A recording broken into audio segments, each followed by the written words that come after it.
Welcome to the Accendo Traders Group. This is our weekend wrap-up trade plan for August 3rd, 2008.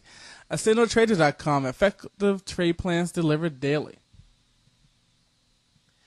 As we go through our trade plan, this is our weekend routine where we want to make sure that we continue to be on the right side of our trades.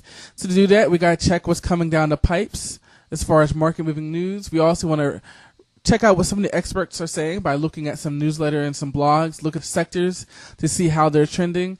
And as always, check our indexes and scan for new trades, set alerts. But most importantly, we want to make sure that we have time to spend with our families and have a little fun. When we look at the market this week, basically we had a market that was unchanged for the week. I mean, look at the NASDAQ up only 0.43 points, S&P up 2 points, Dow up 44 points. So really we had an unchanged week. However, although the market ended up changed for the week, that really doesn't tell the story. We had the financial sector kind of kick in with some volatility. We had some mixed economic data. Overall, we had some good earnings reports, and the crude oil prompted some market swings also. On the financial side, we had some more regional bank seized. That certainly was interesting. Also, we had Merrill, and on Monday, Merrill dropped about 12% on no news, but then it came out on Tuesday that they were selling about $30 billion of CDOs at 22 cents on the dollar to kind of lessen their exposure to risk. And at the same time, they were raising $8 billion by selling common stock at about $22, $22.50. So that certainly caused some market volatility. Then, of course, we had the housing bill signed into law this week or this past week. And the SEC decided to continue its restriction on the naked short selling. So all that kind of helped with the financial sector. As you can also see, XOM posted a great earnings report, $11 billion. However, it didn't meet their expectations. It's a record profit, but it did not meet the analysts' expectations.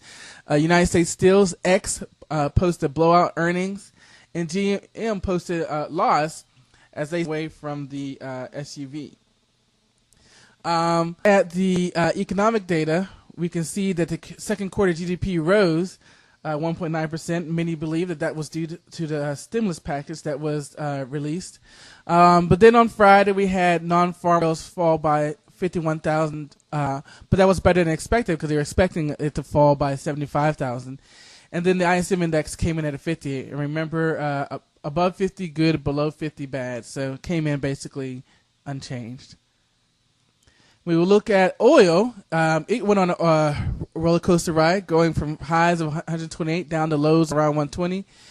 Some of the buying came in based upon the crude oil inventory that came out that had an unexpected gasoline shortage. So this week coming in, we've got some things going on Monday, but look at Tuesday. We've got the FOMC policy statement coming out on Tuesday. So we'll see if there's any market moving potential coming out in there. Obviously, we don't really think that there's going to be a rate cut, but maybe they'll surprise with a rate hike with some inflation data, or stay unchanged, which is probably what's going to happen. Initial claims on Thursday, which is always there, and nothing really going on Friday. So really, the big news of the week is going to be the FOMC policy statement. Tomorrow, we've got personal income spending and factory orders of Humana and ICE before the market opened, WTL after the close. We got some more earnings coming out this week. Also, take a look at the our splits here. I mean, we have several that were just announced and they're splitting in a couple of weeks. Our favorite was PCX and biotech, a strong sector, ILMN. Also, so with that being said, let's go ahead and take a look at our sectors so that we can see where the money is going.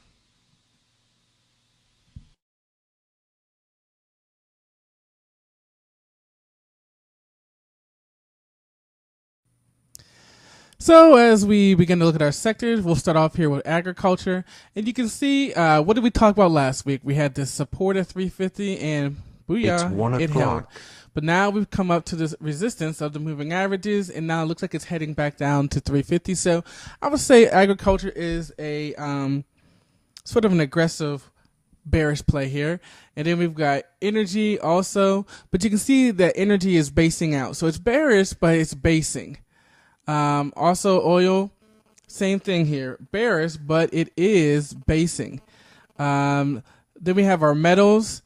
Metals bounce coming back down here to support. So if we can break this level here, certainly bearish.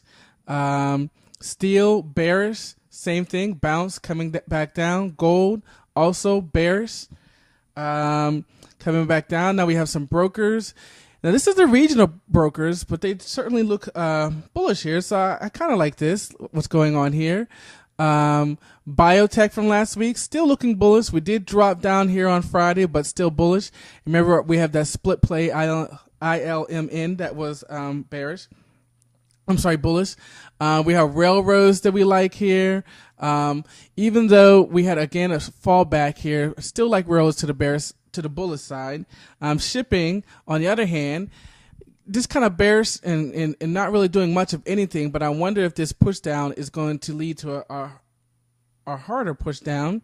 As we scroll down here just a little bit more, you can see our utilities. Here's looking bearish, natural gas looking bearish, and finally, one of our past favorites, internet's really not doing anything.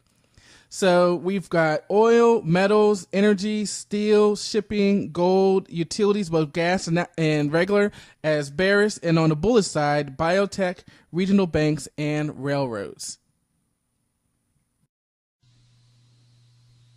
And now we're ready to begin the education portion of our video. And we're using the book Trading in a Zone by Mark Douglas. We're on chapter 3, Taking Responsibility, and talking about how to react to loss. And again, the most important part here is the fact that when you take responsibility for your trading, that means no matter what happens, no matter what the outcome is, you're able to move on. I mean, that's it in its simplest form. I can't tell you that the more people who watch the videos or subscribe to my service, and I get these emails, and you know, I put that in that article. Why does the stock market hate me? That people say, you know, well, what happened here? And my first question is always, so tell me why you bought this stock. You know, because again, you know, I'm not sure if people have a trade plan. You know, that's my thing. And more importantly, routines that are your trade plan in action. And so what was your decision process to get into this stock?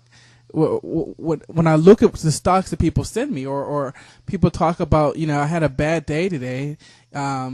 Sometimes, looking at some of the things that we share to get into, sometimes it's just their own thing. And I'll look at it and I'll say, well,